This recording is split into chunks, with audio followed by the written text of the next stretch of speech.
जोंनि बयनिबो मानिजाथाव बिटिआरनि चिफ मानगोनां प्रमद बर' सारखौ फंनैसो बिबुंथि लाखिग्रोनो थाखाय खावलायबाय।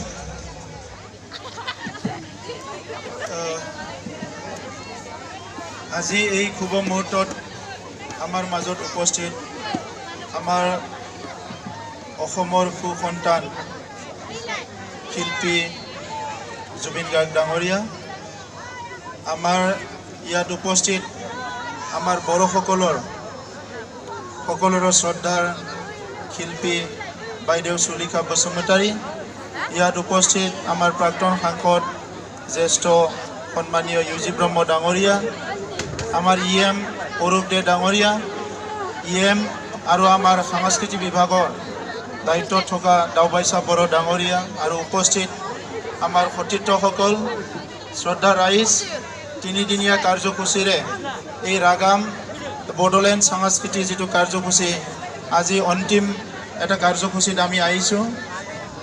বিটিআৰ চৰকাৰে আমাৰ থলুৱা ৰিজনেল যিখিনি আমাৰ কালচাৰ আছে সেইখিনি প্ৰমোট কৰাৰ কাৰণে বিশ্বৰ দৰবাৰত আমাৰ বিভিন্ন জাতি জনগোষ্ঠীৰ সংস্কৃতি উপস্থাপন কৰাৰ কাৰণে প্ৰথমবাৰৰ কাৰণে এটা প্ৰয়াস কৰা হৈছে। আৰু ইয়াত এই তিনিদিনীয়া কাৰ্যসূচীত আমাৰ মাতৃভাষাৰ কবিতা আবৃত্তিৰ পৰা লৈ পেলাই ৰিজনেল ফিল্মৰ ওপৰতো চৰ্চা হৈছে আৰু সকলো জাতি জনগোষ্ঠীৰ নিজৰ নিজৰ সংস্কৃতি শ্ব'কেছ কৰাৰ কাৰণে এটা প্লেটফৰ্ম দিয়া হৈছে। আৰু ইতিমধ্যে আমাৰ বিটিআৰ অঞ্চলৰ আদিবাসী, গাৰো, ৰাভা, কোচ ৰাজবংশী, অসমীয়া, বড়ো যিমান সংস্কৃতি আছে সকলো অংশগ্ৰহণ কৰিছে। আৰু এই বড়োভূমিত যোৱা 30 বছৰ ধৰি 3-4টা দশক ধৰি যি এটা ভাইলেন্স, যি হিংসাৰ পৰিৱেশ আমাৰ মাজত আছিলে, এইটো আমি পাহৰি যাবলৈ বিচাৰিছোঁ আৰু সকলো জাতি ধৰ্ম মিলি পেলাই এটা সুন্দৰ বিটিআৰ গঢ়িবলৈ আমি আগবাঢ়িছোঁ। আৰু এই সময়ত এনেকুৱা এটা শুভ মুহূৰ্তত আজি আমাৰ সাংস্কৃতিক কাৰ্যসূচী উন্মোচন কৰাৰ লগতে উদ্বোধন কৰাৰ লগতে আমাক সাহস দিবলৈ ইয়াত উপস্থিত হোৱা জুবিন গাৰ্গ ডাঙৰীয়াক মই আমাৰ বিটিআৰ গভৰ্ণমেণ্টৰ হৈ আৰু বিটিআৰবাসীৰ হৈ আদৰণি জনাইছোঁ।